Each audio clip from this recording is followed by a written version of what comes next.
नमस्कार दोस्तों, study IQ पर आप सभी का बहुत बहुत स्वागत है। क्रैश कोर्स को कंटिन्यू करते हैं यूपीएससी 2021 के लिए, और इस पर्टिकुलर वीडियो में हम लोग इकोनॉमी की जो वीडियोस हैं उनको आपके साथ शुरू करने वाले हैं। यदि आपने अभी तक हमारी क्रैश कोर्स की वीडियोस को देखना शुरू नहीं किया है तो उनको आप आसानी से जाके देख सकते हैं। We have created a dedicated playlist for the same, और उसको आप बहुत ही आसानी से रेफ़र कर सकते हैं। ऑल्सो बताना चाहूँगा, जो लोग फर्स्ट टाइम हमारे साथ जुड़ रहे हैं, कि ये सारी की सारी वीडियोस आपके लिए फ्री ऑफ कॉस्ट अवेलेबल करवाई जा रही हैं, राइट। इस पर्टिकुलर वीडियो में हम इकोनॉमी का सेट 1 आपके साथ डिस्कस करेंगे। चलिए स्टार्ट करते हैं मेरे साथ। मेरा नाम है अनिरुद्ध। यदि आप लोग इस लेक्चर की पीडीएफ को डाउनलोड करना चाहते हैं तो मेरे टेलीग्राम चैनल से कर सकते हैं। इसके अलावा सोशल मीडिया पे भी आप मेरे साथ जुड़ सकते हैं। अपनी डाउट्स और अपनी क्वेरीज को मुझसे इंस्टाग्राम पे पूछ सकते हैं। ऑल्सो यदि आपने अभी तक स्टडी आईक्यू ऐप को डाउनलोड नहीं किया है तो इसको भी आप लोग डाउनलोड कर सकते हैं from the Google play store, और अपनी यूपीएससी की तैयारी को और बेहतर करने के लिए do consider to buy this course, past prelims discussion course. इस कोर्स में हमने पिछले 10 साल के पेपर्स को डिस्कस किया है, and this can be a game changer for you, specially यदि आपका 2021 में पहला अटेम्प्ट है तो डेफिनेटली इस कोर्स को बाय करेगा। All right, in this video हम 3 चीज़ों के बारे में चर्चा करने वाले हैं। सबसे पहले बात करी जाएगी पेमेंट्स इंफ्रास्ट्रक्चर डेवलपमेंट फंड के बारे में। तो ये वाला जो फंड है जिसका नाम है PIDF, ये बेसिकली एक ऐसा आप तरीका समझ सकते हैं भारत में जो डिजिटल इंडिया को और ज़्यादा बढ़ावा देने के लिए कहीं ना कहीं ये वाला फंड उसके लिए शुरू किया गया है। बेसिकली जो आपने देखा होगा, आप दुकानों पे जाते हैं, ATM मशीन्स होती हैं या फिर जो स्वाइप करने वाली मशीन्स होती हैं जिनको अक्सर POS मशीन्स के नाम से जाना जाता है, जिनको पॉइंट ऑफ सेल मशीन्स कहा जाता है। इसकी जो है डेप्थ, इसकी पेनिट्रेशन को बढ़ाने की कोशिश की जा रही है through the development of this particular fund. यानी कि अगर मान लीजिए कुछ ऐसे इलाके हैं जहां पर ऐसी मशीन्स नहीं हैं, तो RBI ये चाहती है कि हम ऐसे इलाकों में भी ये पॉइंट ऑफ सेल मशीन्स को पहुंचाएं, और इसके लिए काफ़ी ज़्यादा सहयोग RBI के द्वारा प्रोवाइड करवाया जा रहा है, राइट। इसके बारे में बात करेंगे। ये फंड क्या है, कितना इसका जो है इसमें कॉर्पस डाला गया है, कितने समय के लिए ये फंड चलेगा, एंड सो ऑन। सेकेंड, हम बात करेंगे प्रायोरिटी सेक्टर गाइडलाइंस के बारे में। जो प्रायोरिटी सेक्टर, जिसको हम PSL गाइडलाइंस के नाम से भी जानते हैं, वेरी वेरी इंपॉर्टेंट टॉपिक। कई बार यूपीएससी में इससे सवाल पूछा भी गया है। 2014 की बात है, यूपीएससी ने सवाल पूछा था इस पर्टिकुलर टॉपिक में से, PSL गाइडलाइंस, और दोबारा भी इसको लेके क्वेश्चन आने की पूरी संभावना बनती है। इस बार क्या किया है, RBI ने कुछ गाइडलाइंस को रिवाइज किया है। इसमें कुछ नए क्षेत्रों को इंक्लूड किया गया है जिसको अगर बैंक उनको लोन देते हैं तो वो भी PSL की जो दिशा निर्देश हैं उसमें फॉलो इन करेंगे। ऑल्सो कुछ ऐसे बैंक्स हैं जिसमें RBI ने PSL गाइडलाइंस के जो स्तर हैं उनको बढ़ा दिया है, तो उसके बारे में भी यहाँ पे बातचीत करी जाएगी।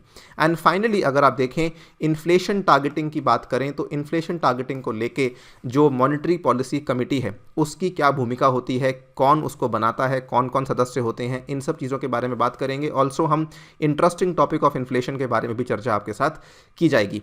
मोर इम्पॉर्टेंटली आप देखें, अगर इस पूरी वीडियो में हमने जो 3 टॉपिक्स चूज़ किए हैं, ये तीनों के तीनों टॉपिक्स ही RBI के साथ संबंध रखते हैं। तो जो लोग RBI ग्रेड बी की तैयारी कर रहे हैं वो लोग भी इस वीडियो को देख सकते हैं, उनके लिए भी काफ़ी ज़्यादा हेल्पफुल साबित हो सकती है। चलिए स्टार्ट करते हैं with a very simple question. With reference to Payments Infrastructure Development Fund, consider the following statements. PIDF will be valid for 3 years starting from 1 January 2021. ठीक है, RBI will make an 100% initial contribution of rupees 500 crores to the PIDF. तो दोनों ही questions बहुत ही factual हैं। Unless आपको मालूम नहीं तो आप इसका जवाब नहीं दे पाएंगे। तो हम पहले समझ लेते हैं, उसके बाद हम वापस आएंगे और इस पर्टिकुलर क्वेश्चन का जवाब दे देंगे।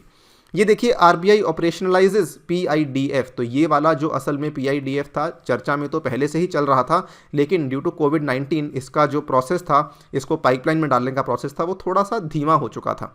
जनवरी 6, 2021 की ये खबर है, और यहाँ पर द PIDF जो है, the 500 crore PIDF basically seeks to encourage acquirers to deploy point of sale infrastructure for both physical and digital modes. होता क्या था, आपने ये भी देखा होगा, कई सारे लोग ऐसे भी हैं कि जो लोग जिनको ऑफर किया जाता है पॉइंट ऑफ सेल वाली मशीन, लेकिन वो लेने से मना कर देते हैं। क्योंकि आपने कई बार ये भी नोटिस किया होगा, मान लीजिए आप किसी दुकान में गए और आपका 1000 रुपये का बिल आया, तो आपने कहा कि भैया क्या मैं इसको ATM कार्ड से स्वाइप कर दूं या डेबिट कार्ड से स्वाइप कर दूं, तो वो इंसान बोलता है जी नहीं, रहने दीजिए, मुझे आप 100 रुपये कैश 1000 रुपये कैश दे दीजिए, क्योंकि यदि आप इसको स्वाइप करते हैं तो मुझे 2% का या फिर मुझे 3% का या फिर जो सबसे स्टैंडर्ड होता है 1.5% का मुझे खर्चा लगता है, राइट।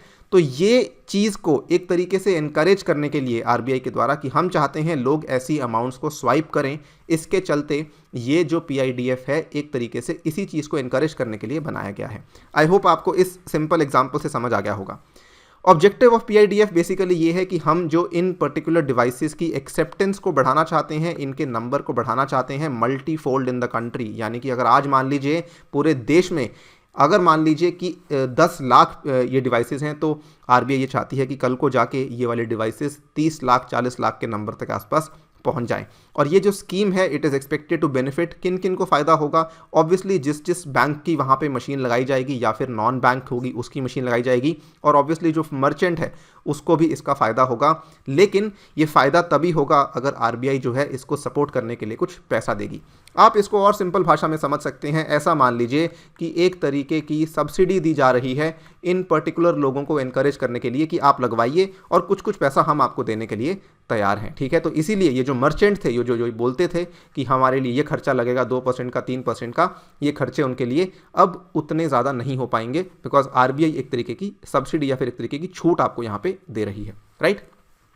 जो फंड है, मैंने आपको इसका कॉर्पस याद रखिएगा, फंड का जो कॉर्पस है इट इज़ 500 करोड़ का फंड, वेरी वेरी इंपॉर्टेंट। और इसमें जो आरबीआई की तरफ से योगदान होगा ये 250 करोड़ का होगा, यानी कि 50% का contribution will be done by the RBI to the PIDF, covering half of the fund and rest is given by the card issuing banks and card networks operating in the country। तो जो card networks country में operate करते हैं, कौन से card networks हैं, आपने सुना होगा वीज़ा, ठीक है, फिर आपने सुना होगा रुपे, फिर आपने सुना होगा मास्टर कार्ड, ठीक है, फिर आपने सुना होगा एमेक्स। तो जिस भी कार्ड नेटवर्क कंपनी को अपनी मशीन लगवानी है वो भी यहाँ पे कुछ कंट्रीब्यूट करेंगे, और साथ में जो कार्ड इशुइंग बैंक्स है वो लोग भी यहाँ पे कंट्रीब्यूट करेंगे, ठीक है। तो इस पूरी की पूरी चीज़ से क्या होगा कि पूरा का पूरा खर्चा कवर हो जाएगा। ऑल्सो कल को अगर मान लीजिए कुछ ऑपरेशनल एक्सपेंसेस भी होते हैं तो वहाँ पर भी यहाँ पर रिकरिंग कॉन्ट्रीब्यूशंस भी प्रोवाइड किए जाएंगे, यानी कि ऐसा नहीं कि एक बार पैसा दे के ये लोग पीछे हट जाएंगे, कल को कुछ और खर्चा होता है तो वहाँ पर भी जो कार्ड इशुइंग बैंक्स हैं और जो कार्ड नेटवर्क्स हैं वो यहाँ पे रिकरिंग कॉन्ट्रीब्यूशंस भी करने के लिए तैयार हो चुके हैं। ये पूरा का पूरा जो आइडिया था, असल में एक बहुत ही इंपॉर्टेंट कमिटी बैठी थी, कुछ साल पहले की बात है, नंदन नीलेकानी के चेयरमैनशिप के अंडर, और इस कमेटी का जो मेन काम था वो ये था कि भारत में किस तरीके से हम डिजिटल पेमेंट्स को बढ़ावा दे सकते हैं। तो उन्होंने इस पर्टिकुलर चीज़ का आइडिया दिया था एंड उसी पर्टिकुलर कमेटी की जो सुझाव थे उनके ऊपर आज अमल किया जा रहा है, पीआईडीएफ को फाइनली ऑपरेशनलाइज कर दिया गया है, ठीक है। वैलिडिटी पीरियड की बात करें तो 3 years from January 1, 2021, extendable by 2 further years, यानी कि कब तक इसमें पैसा दिया जाएगा। ऐसा इसका मतलब ये नहीं कि आज मशीन दी गई है तो 3 साल के बाद मशीन वापस ले ली जाएगी, जी नहीं। इसका सिंपल सा मतलब इतना है कि हम 3 साल के लिए पैसा देंगे, उसके बाद ये चीज़ सस्टेनेबल हो जाएगी। वैसा ही समझ लीजिए कि 3 साल के लिए हम सब्सिडी देंगे, उसके बाद ये चीज़ सस्टेनेबल हो जाएगी, ठीक है। Increasing payment acceptance infrastructure by adding 30 lakh touch points, 10 lakh physical touch points and 20 lakh digital payments acceptance device every year, ये इसका टारगेट है, ठीक है। तो इसके टारगेट्स को भी ध्यान रखिएगा, इसकी वैलिडिटी को ध्यान रखिएगा, और ध्यान रखना है कि इसमें आरबीआई कितना पैसा जोड़ रही है। अगर आप देखें, अब इस सवाल का जवाब आप दे सकते हैं। सबसे पहले PIDF will be valid for 3 years starting from 1 January 2021, बिल्कुल ट्रू है ये, ठीक है। उसके बाद आरबीआई विल मेक 100% कॉन्ट्रीब्यूशन, जी नहीं, आरबीआई मात्र 50% का कॉन्ट्रीब्यूशन करेगा और वो भी 250 करोड़ का। हेंस सेकंड आपका गलत हो जाएगा, फर्स्ट सही है, option number A will be your correct answer. Clear है बात? All right. Point of sale machine आप देख सकते हैं, ये वाली पॉइंट ऑफ सेल मशीन होती है, आई एम श्योर आपने कई जगह पे देखी होगी, पेट्रोल पंप्स पे देखी होगी आपने मॉल्स में देखी होगी, राइट। आपने कई सारी छोटी छोटी दुकानें भी हैं जो इस चीज़ को अब एनकरेज कर रही हैं। सो ये काफ़ी कॉमन अपीयरेंस हो चुकी है भारत में, ठीक है, राइट। नेक्स्ट हम टॉपिक की बात कर लेते हैं। इस टॉपिक से I am expecting a question, definite question आने की संभावना है, that is priority sector lending की जो नॉर्म्स होती हैं। देखिए, with reference to priority sector lending consider the following statements.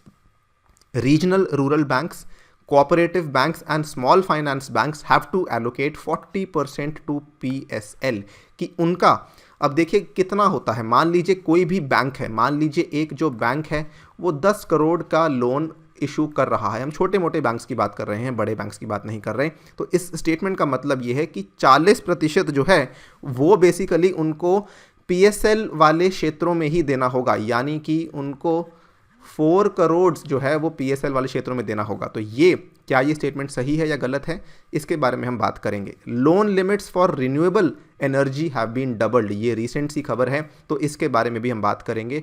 Late us talk about what are PSL norms, क्या नई गाइडलाइंस हैं, then we will come back and answer this question. देखिए, PSL guidelines आपके सामने है। सितंबर 4, 2020 को ये गाइडलाइंस को रिन्यू किया गया था। उस टाइम पे इंडिया में कोविड की ऑब्वियसली जो प्रॉब्लम थी चल रही थी, लेकिन आरबीआई ने अपना काम करना शुरू कर दिया था। एंड इस टाइम पे आरबीआई के द्वारा मैं समझता हूँ ऑन अ पर्सनल लेवल ये जो नई गाइडलाइंस थी काफ़ी सारे लोगों को हेल्प कर सकती है। खैर, RBI revise PSL guidelines to include entrepreneurship, यानी कि जो उद्यमी हैं, जो नए उद्यमी आ रहे हैं, उनको एक तरीके से सहयोग देने के लिए, सपोर्ट देने के लिए, और जो रिन्यूएबल रिसोर्सेज हैं उस क्षेत्र को भी सपोर्ट देने के लिए ये बेसिकली गाइडलाइंस को रिवाइज किया गया था।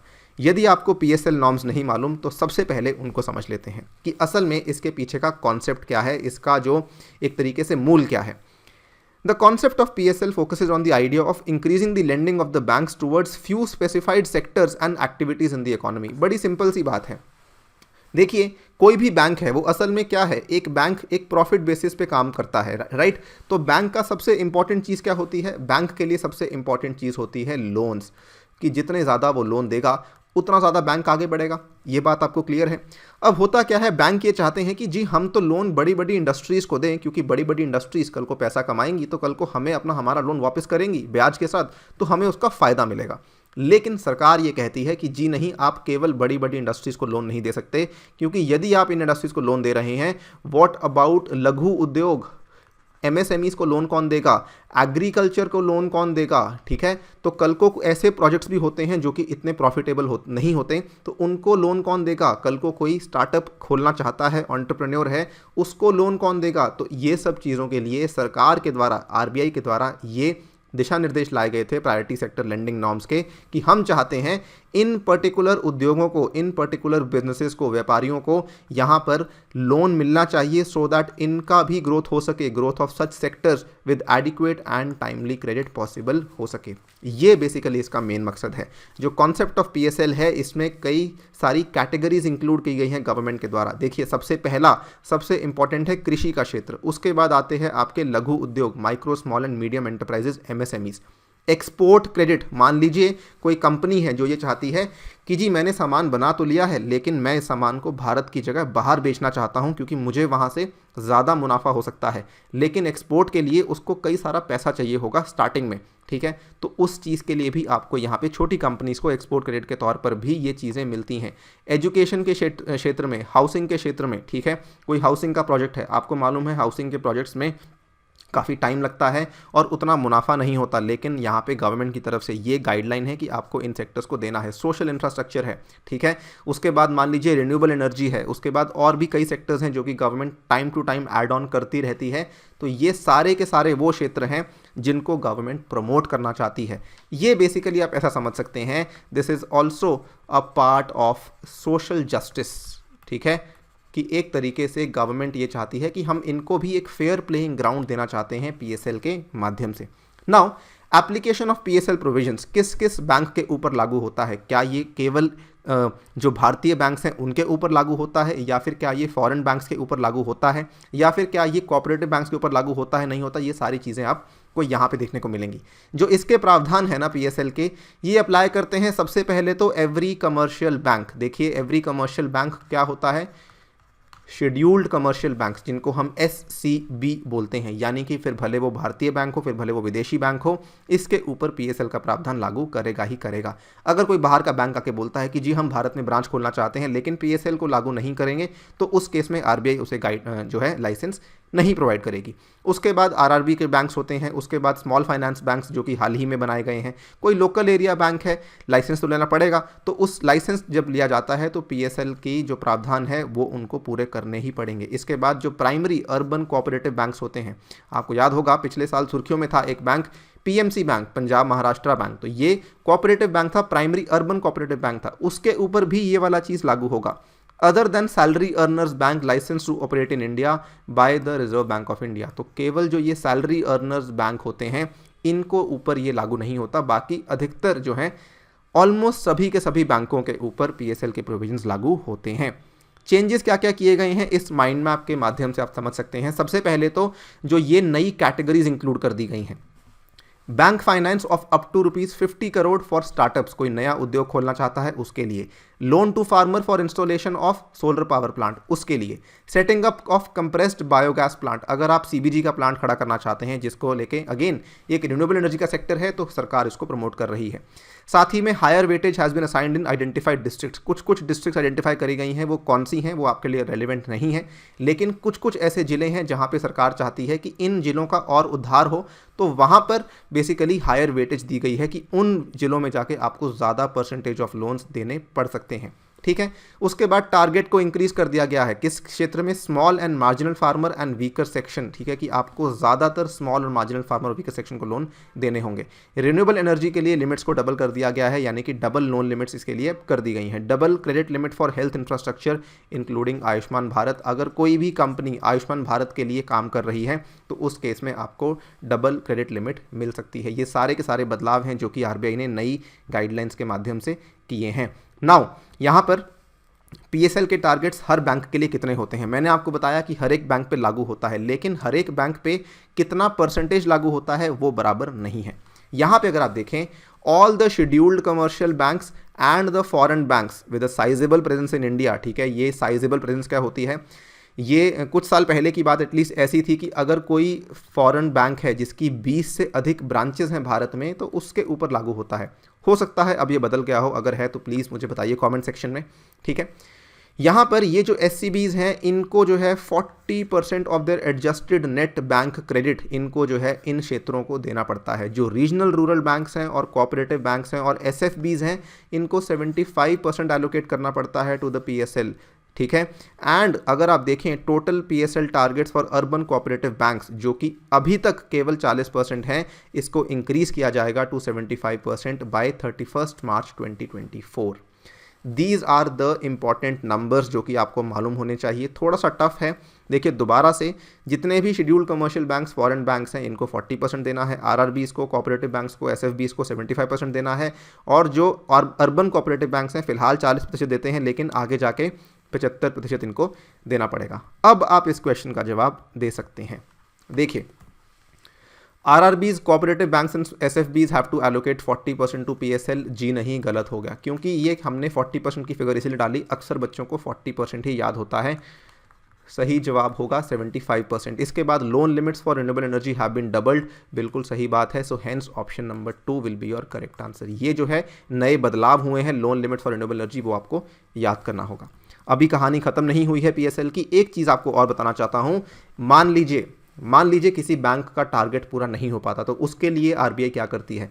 मान लीजिए कोई बैंक है जो कि 40% उसको प्रायोरिटी सेक्टर को लोन नहीं दे पाया है, तो जो बचा हुआ पैसा है, मान लीजिए किसी बैंक का टोटल जो ANDC है, एडजस्टेड नेट बैंक क्रेडिट, वो 100 करोड़ के आसपास है। अब उसको 40 करोड़ देना था प्रायोरिटी सेक्टर को, लेकिन क्या हुआ कि वो 36 करोड़ ही दे पाया है। तो बचा हुआ 4 करोड़ कहाँ जाएगा, ये वाला कंट्रीब्यूशन किया जाएगा to the rural infrastructure development fund जो कि नाबार्ड के पास एस्टैब्लिश किया गया है।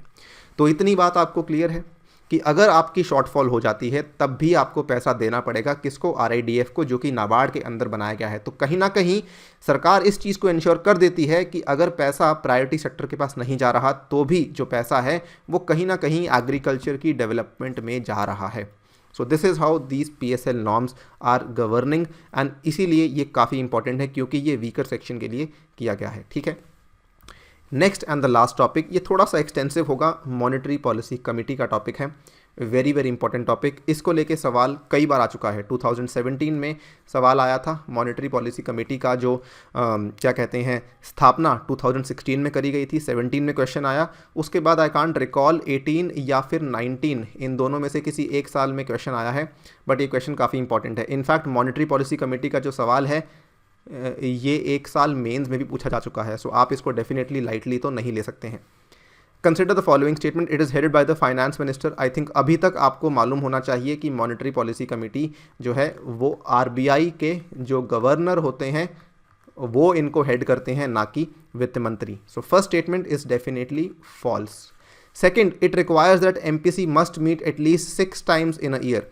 ये थोड़ा सा टेक्निकल है। देखिए, जो कानून कहता है, जो इसका एक्ट है, जो अमेंडमेंट करी गई थी, उसके तहत ये लिखा गया है कि आपको कम से कम 4 बार मिलना है। 6 बार मिलना आवश्यक नहीं है, 4 बार मिलना आवश्यक है। And hence second statement is also false. आपका सही जवाब बन जाएगा नीदर 1 नॉट 2। क्लियर है?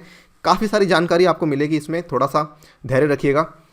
देखिए, नवंबर 16, 2020 की ये खबर है, inflation targeting government has 5 months to decide on new regime. अब देखिए ये खबर क्यों इंपॉर्टेंट है। मार्च 2021 में जो इन्फ्लेशन टारगेटिंग की रेजीम है, इसके 5 साल पूरे हो जाएंगे। मैंने आपको क्या बताया, मॉनेटरी पॉलिसी कमेटी की स्थापना कब करी गई थी? 2016 में करी गई थी। और जब इसकी स्थापना करी गई थी, ये कमेटी बैठी, इन्होंने जो बैठक करी उसमें जो टारगेट्स डिसाइड किए गए थे वो आने वाले 5 सालों तक डिसाइड किए गए थे। वो 5 साल ख़त्म हो रहे हैं मार्च 2021 में। तो नवंबर की न्यूज़ है। आप देखिए 5 महीने बचे हैं और इसमें अब तो केवल 1 महीना बचा है। अब इनको डिसाइड करना है कि हमारे जो आने वाले टारगेट्स हैं वो क्या होंगे। देखिए, जो गवर्नमेंट के टारगेट्स थे वो वैसे तो सही चल रहे थे, लेकिन कोविड-19 की वजह से इन्फ्लेशन टारगेटिंग हाथ से निकल गई। इसमें ये ज़रूरी नहीं होता कि गवर्नमेंट केवल इन्फ्लेशन को बढ़ने ना दे। गवर्नमेंट के ऊपर जिम्मेदारी ये भी है, इनफैक्ट नॉट ओनली गवर्नमेंट, यहाँ पर जो जिम्मेदारी है गवर्नमेंट के ऊपर वो ये भी है कि कहीं ऐसा ना हो कि इन्फ्लेशन बहुत कम हो जाए, यानी कि बहुत ज़्यादा नीचे भी नहीं आनी चाहिए। तो गवर्नमेंट हमेशा प्लस माइनस का एरर लेके चलती है। मान लीजिए गवर्नमेंट ने बोला कि हम चाहते हैं X% ऑफ इन्फ्लेशन होनी चाहिए, तो गवर्नमेंट ये बोलती है X+2 X-2 कि इस लिमिट में रहना चाहिए। अगर लिमिट में रहेगा तो ठीक है। तो इसीलिए कोविड-19 की वजह से दाम काफ़ी गिरे चीज़ों के, जो कि अगेन गवर्नमेंट के प्लान्स को ख़राब कर चुका था। खैर अब चीज़ें थोड़ी सी नॉर्मलाइज हो चुकी हैं, काफ़ी हद तक नॉर्मलाइज हो चुकी हैं, तो इस चीज़ को भी हम यहाँ पे डिस्कस करेंगे। इसके चलते ये जो पूरा का पूरा रिव्यू है इसका होने वाला है, ठीक है। और इसी के चलते हम एमपीसी के बारे में बातचीत आपके साथ करने वाले हैं। बिफोर वी बिगिन, सबसे पहले इन्फ्लेशन टारगेटिंग को समझ लीजिए होता क्या है। देखिए, सेंट्रल बैंक की ये जिम्मेदारी है, ठीक है। सेंट्रल बैंक इस चीज़ को लेकर प्रतिबद्ध है कि वो भारत में महंगाई को काबू में रखेगा, ना तो बहुत कम होने देगा ना बहुत ज़्यादा होने देगा। अगर बहुत ज़्यादा होती है तो उस केस में नुकसान कंज्यूमर का होता है, बहुत कम होती है तो प्रोड्यूसर का होता है। इसीलिए इसको इस चीज़ का एक बैलेंस बना के चलना है कि जो प्रोड्यूसर है और जो कंज्यूमर है इन दोनों का हित बना रहे, ठीक है। और इसी के लिए जो सेंट्रल बैंक है वो कई सारे इसके लिए टूल्स इस्तेमाल करता है, विच इंक्लूड इंटरेस्ट रेट्स, यानी कि ब्याज दरों को वो देखता है, बदलता रहता है, और कई सारे और लिक्विडिटी एडजस्टमेंट मेजर्स भी होते हैं जिनको हम LAM भी कहते हैं। एक उदाहरण के तौर पे आप समझिए, अगर आपने रेपो रेट और रिवर्स रेपो रेट के बारे में जानकारी होगी, आई एम श्योर आपको जानकारी होगी, ये इकोनॉमिक की स्टैटिक में हम पढ़ाया जाता है। देखिए, ये आपकी मान लीजिए इकोनॉमी एक ऐसी स्टेज में है जब आपकी महंगाई सडनली बढ़ चुकी है, तो अब RBI क्या करेगा। ये आपकी एग्जिस्टिंग सिचुएशन है, ठीक है, ये आपका एग्जिस्टिंग चीज़ चल रही है। RBI अब क्या करेगा, RBI के ऊपर ये जिम्मेदारी बन जाती है कि वो रेपो रेट को इंक्रीज़ करे। It has to increase the repo rate. जब वो रेपो रेट को इंक्रीज़ करेगा, उस केस में क्या होगा, जो मार्केट में अवेलेबल लिक्विडिटी है वो कम हो जाएगी। रेपो रेट पे RBI से पैसा कौन लेता है, रेपो रेट पे RBI से पैसा लेते हैं बैंक्स। जब RBI ने रेपो रेट को बढ़ाया तो बैंकों के पास पैसा कम हो गया, राइट। जब बैंकों के पास पैसा कम हुआ तो सडनली क्या होगा कि बैंक जो पैसा कम होगा तो वो आगे लोन नहीं दे पाएंगे। जब वो लोन नहीं दे पाएंगे तो जो आपकी मार्केट है, मेन मार्केट, वहाँ पे लिक्विडिटी कम हो जाएगी। जब लिक्विडिटी कम हो जाएगी यानी कि मार्केट में पैसे की जो सप्लाई है वो कम हो गई है, हेंस इन्फ्लेशन ऑटोमेटिकली गिर जाएगी। तो दिस इज़ हाउ, यहाँ पर देखिए ये आपकी एग्जिस्टिंग सिचुएशन थी, ठीक है नहीं, और RBI ने अपनी मैनिपुलेशन से, रेपो रेट की मैनिपुलेशन से ब्याज दरों को बदल के एक न्यू सिचुएशन क्रिएट कर दी है जब उन्होंने इन्फ्लेशन को डिक्रीज कर दिया है। सिमिलरली अगर मान लीजिए उल्टा होता, लो इन्फ्लेशन, तो RBI decreases the repo rate and similarly फिर वहाँ पे अवेलेबल लिक्विडिटी बढ़ जाती और इन्फ्लेशन इंक्रीज हो जाती। तो ये उसी तरीके से काम करता है, जैसा एग्जिस्टिंग सिचुएशन है उसको न्यू सिचुएशन में RBI चेंज कर सकती है using the tool of repo rate. Clear है ये बात, right. Inflation targeting, how it is done in India. देखिए, ये पूरा का पूरा जो फ्रेमवर्क है, असल में 2015 में एग्रीमेंट हुआ था, समझौता हुआ था between the government and the RBI, ठीक है, जिसके चलते आरबीआई का जो एक्ट है इसमें संशोधन किया गया था 2016 में, और इसी के चलते मॉनेटरी पॉलिसी कमेटी को बनाया गया था। क्योंकि अभी तक क्या था कि जिम्मेदारी लेने को कोई तैयार नहीं था। अगर मान लीजिए इन्फ्लेशन हद से बढ़ गई तो कल को लोग किसको बोलते थे कि जिम्मेदारी लीजिए सरकार को, लेकिन सरकार बोलती थी गलती आरबीआई की है, फिर आरबीआई बोलती थी आपने हमें उतनी ऑटोनॉमी नहीं दी। तो इन सब चीज़ों को ख़त्म करने के लिए 2015 में एक बहुत इंपॉर्टेंट अग्रीमेंट किया गया कि हम जो है मॉनेटरी पॉलिसी कमेटी बिठा लेते हैं और इस मॉनेटरी पॉलिसी कमेटी को डिसाइड करना होगा और इसी के ऊपर जिम्मेदारी आया करेगी, ताकि हम एटलीस्ट ये जवाबदेही वाली जो गेम चल रही है इसको तो हम कंट्रोल में कर लें। और यहाँ पर इसमें अमेंडमेंट करी गई आरबीआई एक्ट 1934 में, सो दैट हम इस महंगाई को एटलीस्ट एक स्टेबल लेवल पे रख सकें और साथ में हमारी जो ग्रोथ है वो भी स्टेबल तरीके से चलती रहे। The act adopted year-on-year changes in the headline consumer price index as the measure of inflation target, कि हम CPI में बेसिकली हम CPI को मान के चलेंगे the measure of inflation target, WPI को नहीं मान के चलेंगे। रिमेंबर दिस, ये वाली गलती भी नहीं करनी है। MPC जो है वो CPI के लिए जवाबदेही है, WPI के लिए वो नहीं चलती है। वो जो बेंचमार्क लेके चलती है CPI को ही लेकर चलती है।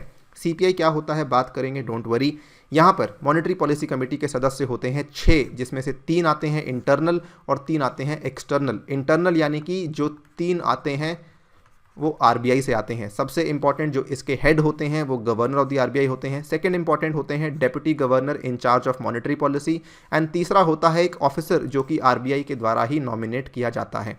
3 एक्सटर्नल मेंबर्स आते हैं जो कि केंद्रीय सरकार के द्वारा नियुक्त किए जाते हैं, लेकिन ये तीनों के तीनों मेंबर्स ऐसे होने चाहिए जो कि ज्ञान रखते हों इकोनॉमिक्स के बारे में, बैंकिंग के बारे में या फिर फाइनेंस के बारे में, ठीक है। ऐसा नहीं कि किसी भी जाकर किसी भी को बिठा दिया, किसी जज को बिठा दिया या किसी भी आईएएस ऑफिसर को बिठा दिया, ऐसा नहीं होता। उनके पास स्पेशल नॉलेज होनी चाहिए इकोनॉमिक्स, बैंकिंग और फाइनेंस की, तभी जाके उसकी नियुक्ति करी जाएगी।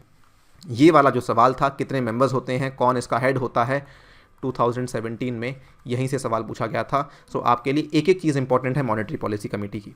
नेक्स्ट, मेथोडोलॉजी क्या होती है। अब मान लीजिए 6 सदस्य हैं, बैठ के बातचीत कर रहे हैं, ठीक है जी, ये होना चाहिए, लेकिन मान लीजिए वहाँ पर इस केस में इक्वालिटी ऑफ वोट्स हो जाती है, तो उस केस में कास्टिंग वोट करी जाती है गवर्नर। तो गवर्नर दोबारा से वोट कर सकता है अगर उसको लगता है कि जी नहीं, यहाँ पे सहमति नहीं बन रही है। तो मेजॉरिटी वोटिंग के हिसाब से ये चीज़ें डिसाइड होती हैं, ठीक है। और साल में कम से कम 4 बार एमपीसी को मिलना होता है, and the resolution which is adopted by the MPC must be published after the meeting of the MPC. ये पब्लिश करना क्यों ज़रूरी है, तभी तो बैंक लोग डिसाइड कर पाएंगे। अगर मान लीजिए एमपीसी में कुछ और डिसाइड कर दिया आरबीआई ने, बैंकों ने कुछ और डिसाइड कर लिया, तो ये गलत हो सकता है। तो इसीलिए once the MPC is done, उसके बाद जो है बैंक्स उसको लेके बातचीत करते हैं, अपने लेवल्स को डिसाइड करते हैं। इसकी पब्लिशिंग होनी बहुत ज़रूरी है, ये काफ़ी इंपॉर्टेंट है जनहित के लिए, बैंकों के हित के लिए, व्यापारों के हित के लिए बहुत इंपॉर्टेंट पॉइंट होता है ये। Next, RBI must publish a report on monetary policy twice a year. इसको भी प्लीज़ ध्यान रखिएगा, जो ये मॉनेटरी पॉलिसी की रिपोर्ट है साल में 2 बार आनी आवश्यक है। और report should outline sources of inflation, short medium term forecast of inflation, की कहाँ से इन्फ्लेशन हो रही है और हमारा फोरकास्ट क्या है, कि हम क्या समझते हैं आगे जाके इन्फ्लेशन ऊपर जाएगी नीचे जाएगी, ये सब चीज़ें आपको बतानी होंगी। अब मान लीजिए इन्फ्लेशन का टारगेट अचीव नहीं होता है, यानी कि मान लीजिए आरबीआई ने कहा था कि इन्फ्लेशन का टारगेट 5% होना चाहिए, एमपीसी ने कहा था, लेकिन टारगेट जो है वो सडनली 6%, 7% हो चुका है। उस केस में क्या करेगा, उस केस में आरबीआई को ये सूचना देनी होगी सेंट्रल गवर्नमेंट को। सेंट्रल गवर्नमेंट जो है इनको क्या क्या सूचना देनी होगी, कि क्यों फेलियर क्यों हुआ, क्यों हम इनको पूरा नहीं कर पाए। साथ में बताना होगा कि अब हम क्या करने वाले हैं इस चीज़ को ठीक करने के लिए, और ये भी बताना होगा कि कितने समय में इन चीज़ों को ठीक कर दिया जाएगा, in which the inflation target shall be achieved after the implementation of the remedial actions. Clear है ये बातें, ये सारी की सारी कहानी आपके लिए समझनी ज़रूरी है। आई एम श्योर आपको थोड़ा सा लगा होगा एक्सटेंसिव है, बट हम प्रीलिम्स में रिस्क नहीं ले सकते हैं, हर टाइप की चीज़ पूछी जा सकती है। So please be aware of all these facts. Next, अब देखिए हमने सारी चीज़ समझ ली। यहाँ पे स्टार्ट करते हैं 2016 के आसपास की बात है, यहाँ पे आसपास की बात है, जब आरबीआई ने डिसाइड किया कि हम तो जी एमपीसी बनाने वाले हैं। ये क्या दिखाता है, repo rate, reverse repo rate और सीआरआर। आप इन दोनों को छोड़ दीजिए, ठीक है, आप केवल रेपो रेट की तरफ ध्यान दीजिए। रेपो रेट जो है इस टाइम पे आरबीआई का रेपो रेट काफ़ी हाई था इस टाइम पे, यानी कि फरवरी 16 में आरबीआई का रेपो रेट अप्रॉक्सीमेटली 7% था। यहाँ तक तो चीज़ें स्टेबल थी, ये कौन सा महीना है, फरवरी 2019 तक तो ऑलमोस्ट रेपो रेट थोड़ा सा नीचे आया, फिर थोड़ा सा ऊपर चला गया, ऑलमोस्ट वहीं पे 6.5-6.75% के आसपास घूमता रहा। उसके बाद रेपो रेट कम होना शुरू हुआ। क्यों? क्योंकि इन्फ्लेशन जो है वो ज़्यादा कम हो रही थी, इन्फ्लेशन बहुत कम हो रही थी, तो आरबीआई ने सोचा कि मुझे रेपो रेट को कम करना होगा। ठीक है, क्योंकि अगर इन्फ्लेशन कम हो रही है और मैंने रेपो रेट को कम नहीं किया, कहीं हम डिफ्लेशन में ना चले जाएं। ठीक है, और ये यहाँ पे थोड़ा स्टेबल हुआ, लेकिन यहाँ पे हम सभी जानते हैं क्या हुआ था। ये फरवरी 2020 की बात है, तो मार्च 2020 में क्या हुआ था, कोविड-19 की महामारी आई। उस टाइम पे इन्फ्लेशन बिल्कुल गिर गई, इकोनॉमी में पैसा बिल्कुल ख़त्म हो गया। उस टाइम पे आरबीआई ने सडनली, देखिए इस लेवल से सडनली इस लेवल तक आ गए हम with in a span of 3 months. बहुत बड़ा डिप था जो कि आरबीआई ने किया, और इस टाइम पे आपका जो रेपो रेट था वो 4% के आसपास आ गया। तब से लेके आरबीआई ने लगभग अभी तक रेपो रेट को अनचेंज रखा है, क्योंकि अब ज़्यादा कम है। अगर ज़्यादा कम कर देंगे तो ये भी पॉसिबल है कि शायद इन्फ्लेशन सडनली बहुत बढ़ भी जाए। ठीक है, क्योंकि मान लीजिए यहाँ पे अभी रेपो रेट आरबीआई कम कर रही है, ठीक है, रेपो रेट कम कर रही है, तो कहीं ऐसा ना हो कि मार्केट में पैसा बहुत ज़्यादा आ जाए तो सडनली इन्फ्लेशन बहुत बढ़ जाए। ठीक है, अगर इन्फ्लेशन बहुत बढ़ जाएगी तो पैसे की वैल्यू बहुत कम हो जाएगी, तो ये चीज़ का भी ध्यान रखना पड़ता है आरबीआई को। तो ये आप देख सकते हैं किस तरीके से पॉलिसी रेट्स को चेंज किया जाता है depending on the situation of the economy. Similarly आप ये वाले चार्ट को भी देखिए, यहाँ पर अगेन दो चीज़ें हैं। ये लाइट ब्लू में जो आपको सीपीआई इन्फ्लेशन दिखाया हुआ है, और कोर इन्फ्लेशन जो है वो आपको दिखाया हुआ है डार्क ब्लू में। अब मैं आपको जो फैक्ट बताने वाला हूँ, जब 2016 में कमेटी बैठी थी तो उन्होंने असल में क्या नंबर डिसाइड किया था, उन्होंने कहा था 4 ± 2%। ठीक है, कि 4% का हमारा टारगेट है, ±2 यानी कि 2% का लोअर टारगेट है, 6% का अपर टारगेट है। तो ये आपका बन गया बैंड। ठीक है जी, ये आपका बन गया पूरा का पूरा बैंड। अब यहाँ पे उन्होंने देखिए स्टार्टिंग में तो चीज़ें ऊपर नीचे हो रही थी, लेकिन यहाँ पर थोड़ा सा आपका बैंड में चीज़ें चलनी शुरू हो गई थी।